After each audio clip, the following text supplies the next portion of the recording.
श्री गणेशाय नमः। कार्तिक मास महात्म का 20वां अध्याय। तब राजा पृथु ने पूछा, हे देवर्षि, इसके पश्चात युद्ध में क्या हुआ तथा वह दैत्य कैसे मारा गया? कृपा करके इस कथा को मुझसे कहो।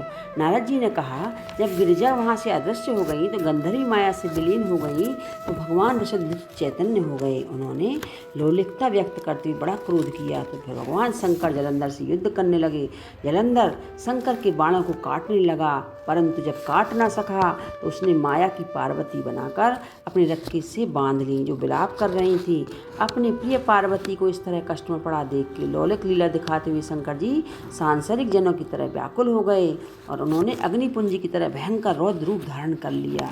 उनके रौद्र रूप को देखकर कोई भी दैत्य उनके सामने खड़ा होने में समर्थ न हो सका, वहाँ तक कि शुंभ निशुंभ भी युद्ध में स्थित होने में समर्थ न हो सके। जलंधर की सारी माया क्षण भर में नष्ट हो गई। युद्ध में चारों ओर हाहाकार होने लगा।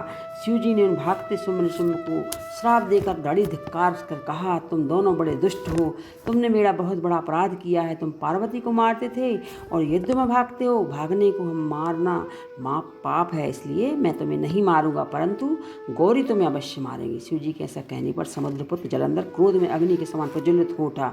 उसने शिव जी पर घोर बाण वर्षा करके धरती पर अंधकार कर दिया। तब उस दैत्य की ऐसी चेष्टा देखकर शंकर जी बड़े ही क्रोधित हो गए। उन्होंने अपने बनाए हुए सुदर्शन चक्र को चलाकर उसका सिर काट दिया। एक प्रचंड शब्द के साथ उसका सिर धरती पर गिर पड़ा।